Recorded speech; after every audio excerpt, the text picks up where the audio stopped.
Pues hola a todos, ¿qué tal? ¿Cómo estáis? Bueno, bienvenidos a esta entrevista barra conversación, porque hoy, como veis, no está solo un invitado, sino que estáis viendo ahí a dos invitados hoy. Dejadme que les presente lo primero. Luis García, ¿qué tal? Luis, ¿cómo estás? ¿Qué tal, Vicente? Muy bien, encantado. Gracias por invitarnos.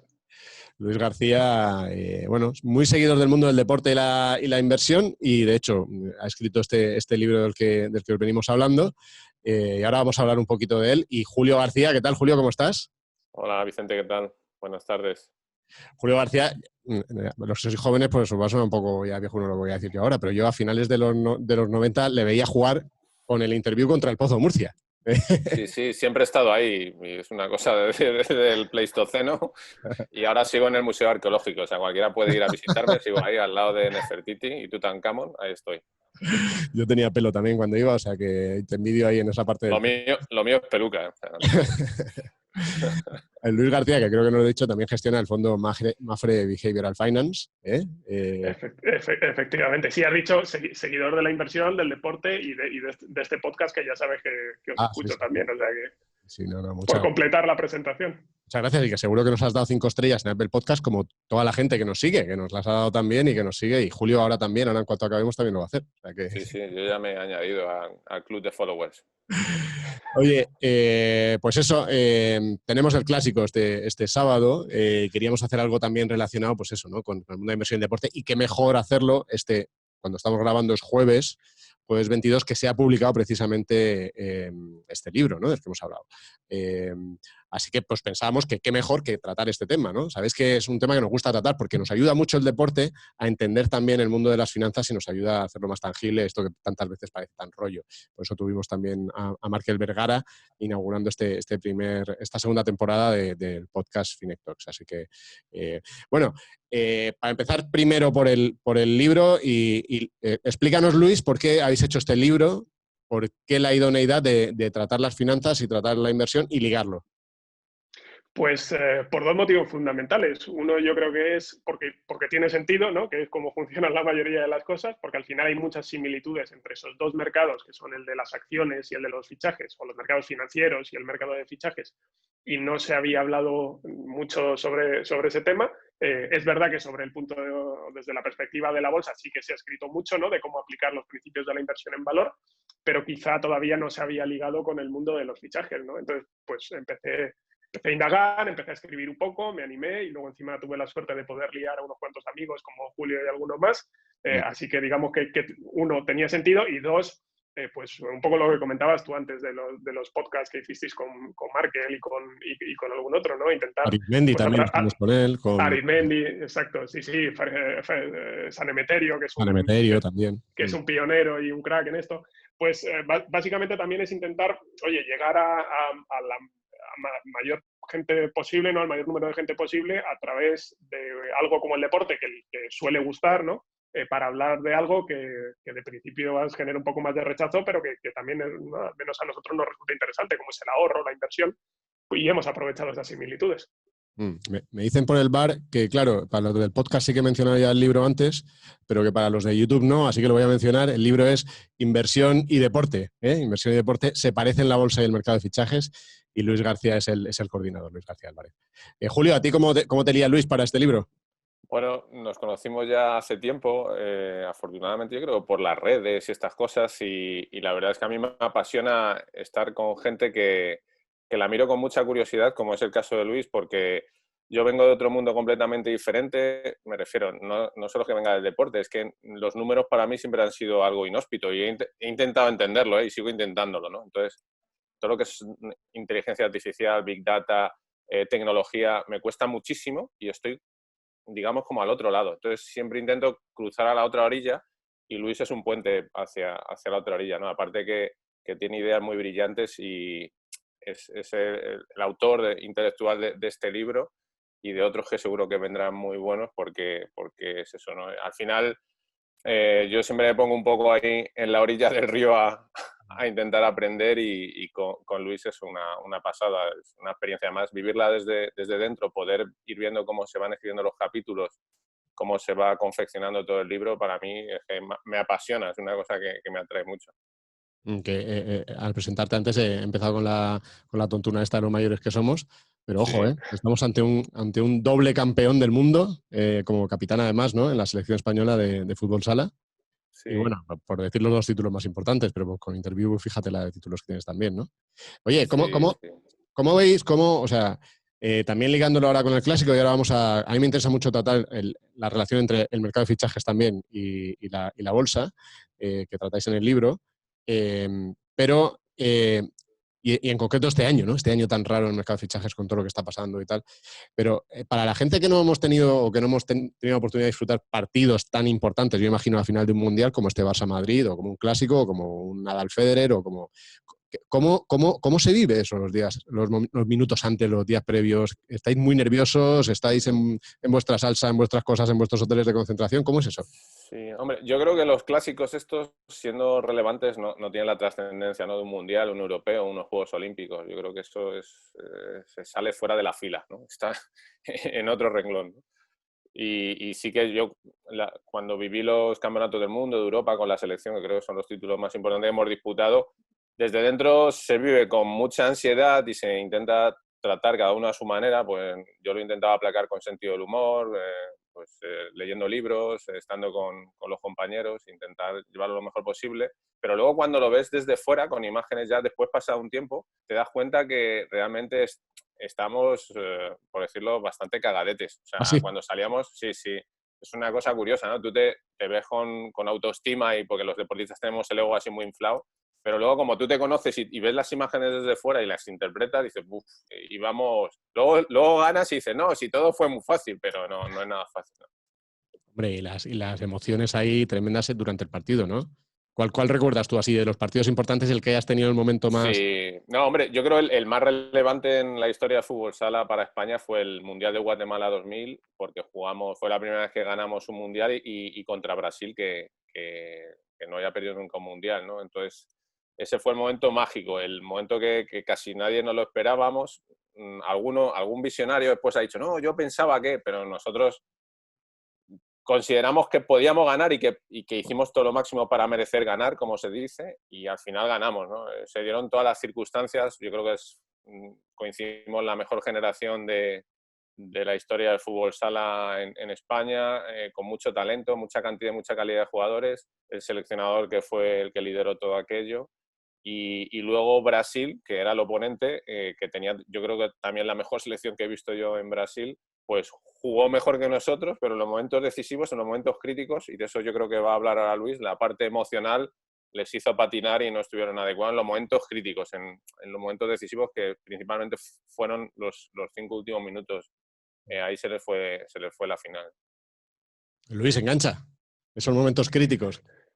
Sí, totalmente. A mí, yo la verdad es que estaría escuchando hablar a Julio de esos momentos, vamos, horas y horas. La verdad es que cuando él decía antes que qué interesante le resulta esto, yo es que, bueno, he sido un apasionado de las dos vertientes, de las inversiones y del deporte, y en el deporte recuerdo ver esas finales, y yo se lo digo a Julio muchas veces, yo creo que terminé más cansado y más sudado yo que él, de los nervios que pasaba ahí frente del televisor.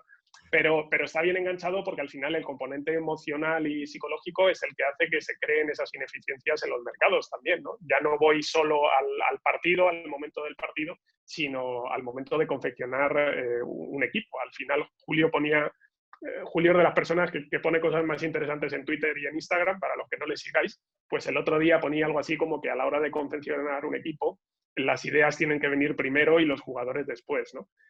Porque si no, cuando llegan las derrotas, entran todas esas emociones, el miedo, tal, y empiezas a dudar de lo que... Hey, estaba poniendo, ahora lo pongo. Ahora lo pongo. De lo que has hecho. Dale, dale. Empiezas a dudar de lo que has hecho. Seguro que a Julio le empieza a sonar esa... Perdona. Esa narración. No, totalmente, que yo le contestaba ese mensaje diciéndole que un poco en las inversiones no pasa lo mismo, ¿no? Que el proceso, las ideas, el saber por qué inviertes en las compañías tienen que venir antes, porque si no, cuando vienen nuestras derrotas, ¿no? Entre comillas, que son las bajadas de mercado, pues corres ese riesgo de que te acaben venciendo las emociones. Es una de las similitudes, y de hecho hay un capítulo dedicado a eso en el libro, ¿no?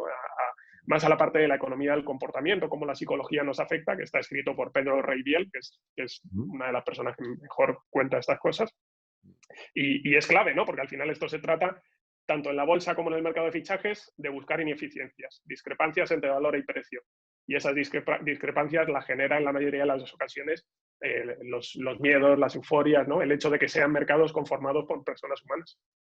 Sí, fíjate en lo que decíais de los momentos clave. Lo que nos decía la historia de los mercados financieros, que ahí es donde o se gana mucho dinero o se pierde, ¿no? Exacto.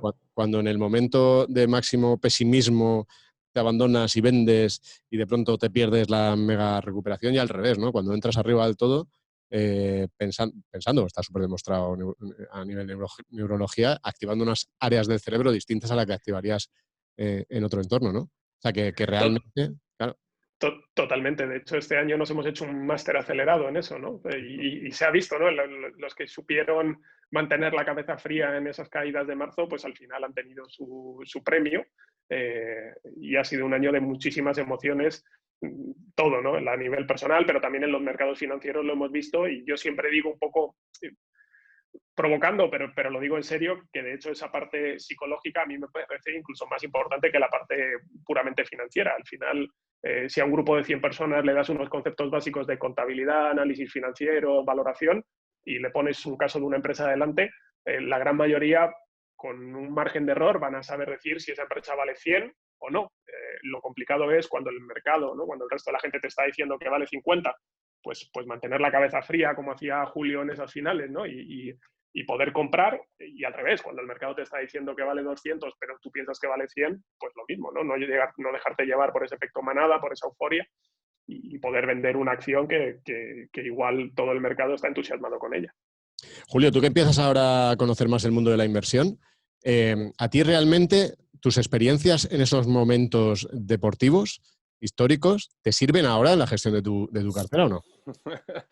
Bueno, tengo que decir que yo siempre he sido bastante amarrategui con lo de las inversiones y esto. Entonces, desde que conozco a Luis, pues, y estoy empezando a conocer el mundillo. O sea, de hecho, tengo que confesarte, Vicente, que yo, para escribir el prólogo, que es todo lo que he hecho, y colaborar un poco en crear el título y esto, y en las charlas estas de café que hemos tenido Luis y yo me lo leí en los capítulos según venían y bueno, pues para empaparme un poco y escribir el prólogo, ¿no? Pero realmente ahora estoy haciendo una segunda lectura y más detenida para aprender más, ¿no? Y estoy disfrutando mucho, de hecho, especialmente con los capítulos de Luis, quizá porque le conozco, y con los de Esteban Granero de inteligencia artificial, que es una cosa que a mí también me apasiona porque no llego a entenderla. Y en cuanto a tu pregunta, ya has visto, me voy por los cerros de Úbeda. En cuanto a tu pregunta, si me sirvió, yo creo, a ver, te sirven cuando, yo creo que los deportistas en general desde pequeñitos jugamos mucho con la incertidumbre. Nos enfrentamos a decisiones en milésimas de segundo, en centésimas, y tienes que decidir. Y normalmente sueles tener mínimo 3 opciones en el juego, ¿no? En ese sentido, sí. Pero es verdad que cuando tú dominas un deporte, sabes las reglas, juegas en la pista, y sin embargo, la inversión bursátil es todo bastante etéreo, ¿no? Lo interesante, bueno, hay muchas cosas interesantes del libro, pero como que cuando yo lo he ido contando a mis amigos del deporte y me decían, pero ¿y qué tiene que ver, lo primero que les surge, ¿no? ¿Qué tiene que ver la bolsa con un equipo? Si es que pues, al entrar y bucear en el libro te das cuenta que no es que tenga que ver, sino que además se ayudan y se hermanan entre ellas, ¿no? Sí, pero ¿en qué? ¿Qué es eso concreto, Luis? Tú que has hablado no solo con Julio, sino con otros muchos deportistas. No, cada vez que hablo con ellos surgen temas nuevos. Vamos a ver, hay una cuestión de base que es precisamente la que estábamos hablando de las ineficiencias, ¿no? Las discrepancias entre valor y precio. Cuando un gestor de inversiones está teniendo que confeccionar su cartera o cuando un director deportivo está teniendo que confeccionar su equipo, al final lo que busca es encontrar esas gangas, ¿no? Esos billetes de dólar a 50 centavos. Y existen algunas técnicas pautadas, ¿no? Y algunas partes del proceso que se pueden estudiar, y sobre lo que decía antes, ¿no? Que desde el ángulo de la bolsa ya se ha escrito bastante, y menos desde el ángulo del fútbol. Lo que pasa es que cuando te pones a estudiar algunos directores deportivos, ¿no?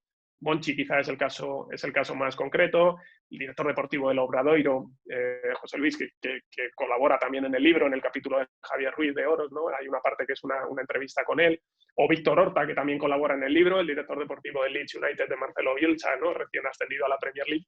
Oye, pues te das cuenta que es que su día a día y su proceso de toma de decisiones es muy, muy similar al que tengo yo o al que tenga otro gestor que sigue, digamos, esta manera o esta filosofía de trabajo que es el value investing. Por eso vuelvo a lo de antes, ¿no? La principal razón es que tiene sentido y que hay bastantes similitudes que tienen una raíz y es que son mercados compuestos por personas que tienen sus emociones, que tienen sus euforias, que tienen sus miedos, y eso hace que en algún momento puedas comprar algo por menos de lo que vale, y existen técnicas que intentamos explicar a lo largo del libro. Pues ya sabéis, eso hay que intentar ahí leerlo para ver esas técnicas. Oye, ¿qué está pasando? Este año vamos a ver el Clásico, y en el Clásico vamos a tener a un Madrid que no ha hecho ningún fichaje este año, ¿no? Un Barça que ha hecho súper pocos fichajes. Este año, vosotros que habláis tanto en el libro del mercado de fichajes, ¿qué pasa este año y a qué se le puede comparar en los mercados financieros lo que ha pasado este año ahí? Exacto, ¿no? Podríamos decir un poco que están haciendo buy and hold, ¿no? Han rotado poco la cartera. Y han intentado, en cierto sentido, también salirse un poco de la táctica que han tenido habitualmente, ¿no? Hemos visto en estos clubes grandes fichajes, cifras astronómicas, y quizá los últimos hayan venido más por mirar jugadores jóvenes, donde, ¿no? Ligas un poquito más, el Barcelona ha fichado en Portugal, el Madrid ha fichado en Brasil, ¿no? Buscar salirse un poco del guión y encontrar valor en otras ligas distintas. Me temo que lo que viene detrás es también, ¿no? Está todo muy condicionado por una coyuntura económica mala. O sea, no sé si es tanto el buy and hold por convicción, como intentamos hacer nosotros, o es el buy and hold por necesidad, que muchas veces te toca hacer. Julio, a ti el mercado del fútbol sala no es tan boyante como el del fútbol, como sabemos. ¿Tú tienes ahora la sensación de, mira, ahora les cuesta fichar como a nosotros en su momento? Sí, claro, al final el fútbol parece que lo puede todo y al final pues se ha visto afectado como todas las realidades y todos los ámbitos de la economía, incluso el fútbol, ¿no? Y sí que ahora tienes que echar más de imaginación y como decía Luis, de toma de decisiones y de una estrategia. Yo creo que el Madrid traía ya, y esto que me lo confirme Luis, ¿no? Que traía ya una estrategia de antes, ¿no? Tanto de fichajes como un poco de economía, ¿no? Incluso más centrada en el estadio y tal, digamos que tenía un plan, ¿no? Y yo creo que el Barça, por sus estrecheces y sus problemas de liquidez que tiene últimamente, junto con otros clubes, pues efectivamente tiene que tirar más de cantera, buscar en otros lugares que no son tan habituales y poner a trabajar y bueno, esto del Big Data yo creo que está ayudando muchísimo, ¿no? Lo abrió aquí en España el Gran Monchi y creo que ahora ha creado una escuela y hay cada vez más gente además, gente joven que yo voy conociendo y me sorprende muchísimo, que voy siguiendo en LinkedIn o en redes y es impresionante el trabajo que están haciendo. ¿Qué pasa cuando esos valores, vamos a hacer la comparación ahora al revés, cuando tú tienes unos valores en cartera, Luis, ahora voy contigo, que ya están al final de su vida, digamos así, o sea, comparándolo con futbolistas que están ya al final de su carrera, ¿no? Y bueno, en general, ¿qué pasa? Y ahora dame la respuesta y te digo uno en particular. ¿Cómo decides que es el momento de que ya se ha terminado y aquí ya no hay más? Y también ahora que nos diga Julio eso en el fútbol, en el fútbol sala y en los deportes en general, ¿cómo se hace? Luis, primero tú. Joder, estoy haciendo la respuesta, pero temiendo cuál es la siguiente pregunta del ejemplo que me vas a poner. la verdad es que depende, hay muchos casos, ¿no? Porque en el mundo de la inversión te puedes encontrar compañías que han llegado al final de sus días o su carrera porque ha habido un cambio tecnológico que les ha dejado atrás, ¿no? O porque, digamos, un negocio que iba bien, pues deja de ir bien. Y ese es un momento de venta. De hecho, hay un capítulo del libro dedicado a cuándo comprar y cuándo vender, cuántos son los... No los momentos óptimos, pero sí las reglas que te pueden llevar a decir, oye, aquí tengo que comprar, aquí tengo que vender. Y ese es un primer caso, ¿no? Que un negocio que iba mal deje de irlo, cambie los fundamentales y tengas que venderlo. Hay otro que a mí particularmente me resulta un poco más difícil, que es negocios que van bien, pero que van alcanzando tus niveles de valoración, ¿no? Y ahí a mí me resulta particularmente más difícil vender, y entiendo que en el mundo del fútbol, del baloncesto, de los deportes de equipo en general, debe ser un poco lo mismo, ¿no? A todos estos equipos. Antes hablábamos de Madrid y Barcelona, pero es verdad que estas estrategias de las que hablamos, pues digamos que Madrid y Barcelona quizá no son los mejores ejemplos, ¿no? Sino otros equipos que se nos pueden venir a la cabeza: Sevilla, Getafe, Villarreal, Real Sociedad, ¿no? Granada últimamente, que con poco hacen mucho. Y entiendo que cuando tienen un buen jugador que está dando un buen rendimiento, que la afición está enamorada de ese jugador, venderlo porque te llega una oferta económica buena, pues eso tiene que ser doloroso. Y a mí como gestor me pasa un poco lo mismo. Julio, tú que has sido además director deportivo ahí con García, que no sé cómo es eso, ser director deportivo con García, pero también desde esa música, ¿no? Sí, bueno, aparte de conocer, yo creo, bastante a José María García, tanto en bueno, su figura histórica deportiva, también personalmente, ¿no? Y básicamente te resumiré que es una persona que exige muchísimo, entonces te ayuda a mejorar mucho y que estar con una persona que normalmente no está acostumbrada a que le digan que no, sino que te exija y tú tengas que darlo, que es un poco también el club, ¿no? Intermovistar como es, ¿no? La mentalidad esa ganadora. Pues sí, la verdad es que es muy interesante. Y en cuanto a lo que has comentado, sí, yo creo que esta pregunta que has hecho es clave. Mira, ayer justo tuvimos reunión en el último vestuario, que es una asociación sin ánimo de lucro, que nos dedicamos bueno, a acompañar a deportistas que están o bien pensando en la retirada, o ya retirándose, o ya retirados, y se supone que tienen problemas, ¿no? Y bueno, ahí está Juanma López Iturriaga, Almudena Cid, María Fernández Ostolaza, Pablo Villalobos, Javier Valenzuela, bueno, deportistas heterogéneos, variados. Y justo ayer tocamos uno de estos temas, fue el que tú estás diciendo. Es decir, cuando has pasado una etapa gloriosa, espléndida, ¿no? De dominio, de ganar, y sobre todo en deportes colectivos, ¿cuál es el momento, cuándo y encima cómo se va uno desmontando? Está claro que lo tienes que desmontar para ir creando o ir generando una transición y que no haya ese problema de que se te caigan todas las viejas glorias, ¿no? Que de los jugadores dominadores pues pases a que ya pues te salgan de titular, estos ya no valen para nada, tal, ¿no? Es una pregunta muy interesante y yo creo que en el libro se trata, por eso es muy recomendable leerse el libro. El libro es que es muy versátil, ¿eh? O sea, habla de muchas cosas. La verdad es que yo cada capítulo me lo he pasado fenomenal, ¿eh? O sea, no es que esté vendiendo el libro, es que hay que comprárselo, ¿sabes? Hay que comprárselo porque además estamos colaborando, ¿no? Porque el libro tiene una parte de colaboración social con unas ONGs, que contarlo también en un momento. No me voy con la otra pregunta que tengo preparada, pero contarlo si os parece. Sí, exacto, ¿no? Le cedo casi más el testigo a Julio porque precisamente él fue el que me llevó a una de las ONGs, pero es tal cual, ¿no? Al final, el 100% de lo que se recaude con el libro va a dos ONGs. Por un lado, Value Kids, que quizá a los oyentes del podcast pues, le sonará, ¿no? Claro. Una de las iniciativas de Value School y de Open Value Foundation para promover la formación financiera de los niños en los colegios. Y la otra mitad va para la Fundación Hagamos Sonreír, a la que tuve la suerte de llegar a través de Julio, que colabora con ellos. Y el hecho de que el libro esté yendo bien, porque tú decías que justo hoy sale a la venta y encima se ha agotado, pues nos hace más felices, no solamente por estas cosas de que no es como un poco, una vez que hemos hecho el trabajo, pueda salir bien y a la gente le interese, sino también porque, oye, encantadísimos de ayudar a esa iniciativa. Entonces, Julio, no sé si quieres comentar un poco más y explicar a qué se dedica Hagamos Sonreír. Sí, Hagamos Sonreír es una ONG pequeñita que surgió a finales de 2016 y nos hemos centrado sobre todo en un proyecto en el norte de Brasil, en un estado muy pobre, en Lago Verde, y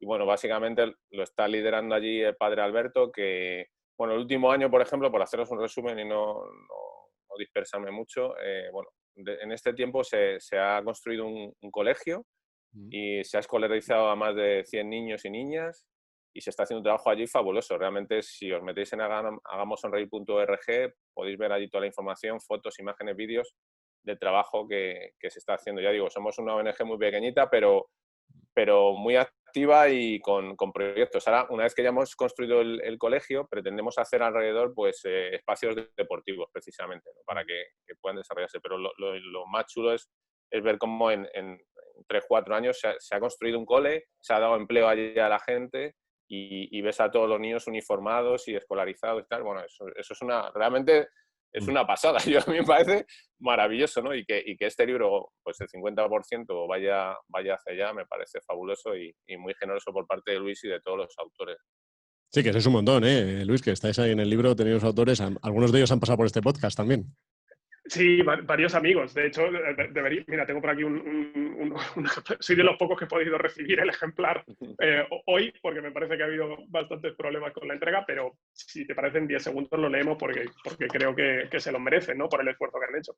Eduardo Cerdán, Esteban Granero, del que ya ha hablado Julio, Javier Flores, al que también conocéis, Juan Huerta de Soto de Cobas, Paco Lodeiro, buen amigo también de este podcast, el propio Julio García Mera, Pedro Reiviel, profesor de SADE, de Economía del Comportamiento, Alberto García. También hemos tenido el podcast. Exacto.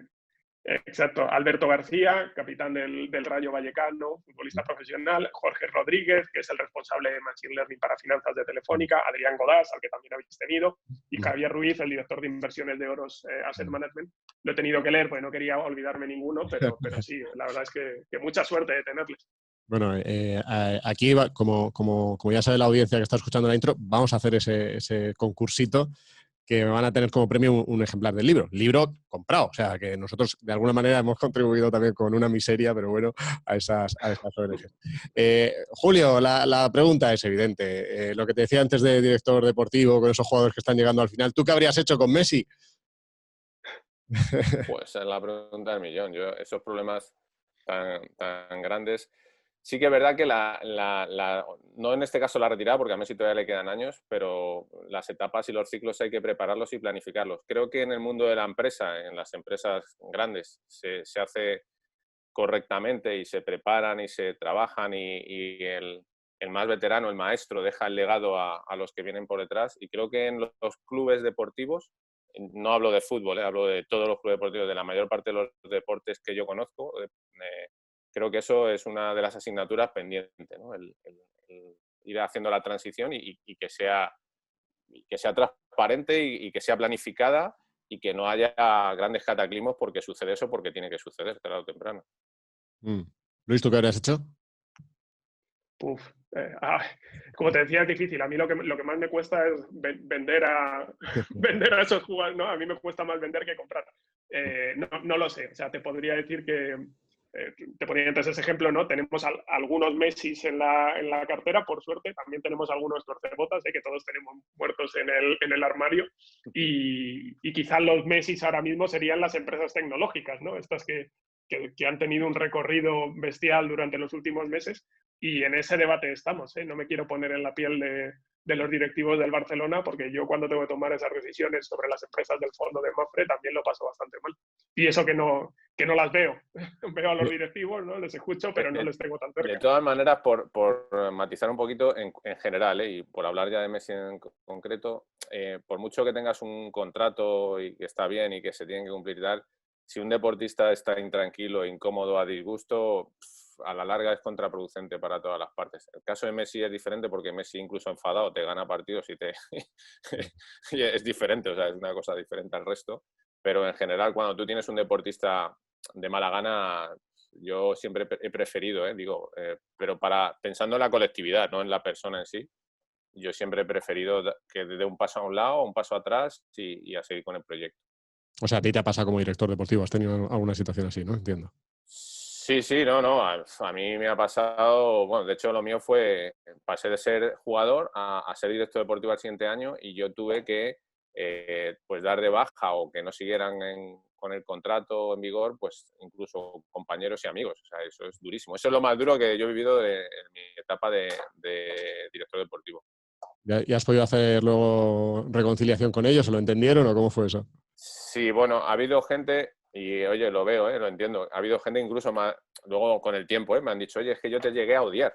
Y lo entiendo perfectamente, Digo, pues es normal, ¿no? Hubo gente que me lo facilitó mucho y que seguimos siendo amigos, hubo gente que nos distanciamos, pero creo que con el tiempo la gente lo entiende y ve la parte profesional y la parte personal, que hay que saber distinguirla. Oye, vamos a ir terminando, que nos quedamos sin tiempo. Estamos haciendo esta pregunta para el concurso, que el ganador se lleva el libro, que es la siguiente. Es, si tú tuvieses un dinero ahora y pudieses invertir en un deportista o en un equipo, de lo que queráis, ¿vale? De lo que queráis, ¿en cuál lo harías? Luis, te tiro a ti primero. Bueno, ¿tiene que ser deportista o equipo? Me has dicho, Vicente. Sí.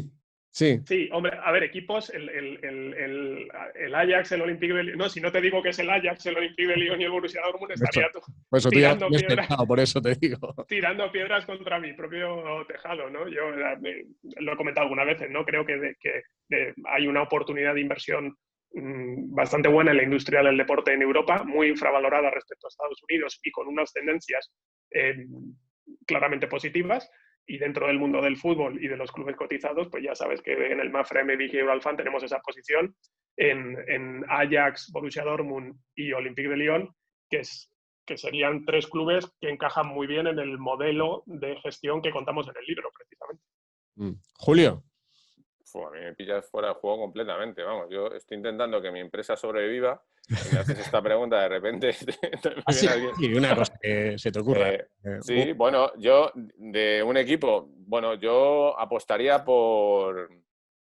yo supongo que por algún equipo de Estados Unidos, o por ejemplo, hay una cosa curiosa que a mí me llama mucho la atención, apostaría por algún deportista del snooker, porque, por ejemplo, en Eurosport es el deporte más seguido en España. Es una cosa que a mí me sorprende siempre muchísimo, ¿no? Y digo, joder, macho, que parece un deporte desconocido y lo sigue mucha gente, ¿no? Pues apostaría por ese tipo de deportes menos conocidos, pero que tienen gran tirón en otros países.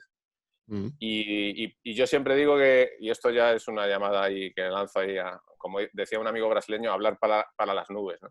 El que los clubes de fútbol apostasen por el fútbol sala, que en algunos casos se ha dado, pero no termina de cuajar esa idea de la formación, la técnica, la preparación con las que salen los chavales, y además la prueba está ahí, ¿no? Los mejores jugadores brasileños siempre han pasado por fútbol sala, ¿no? Esto es una cruzada que tenemos los del fútbol sala de por vida, pero que algunos clubes no lo terminan de entender, pero bueno, yo lo dejo ahí. Ya hemos visto muchos vídeos de si Neymar, de si tal, de si Romario en su momento, Todos.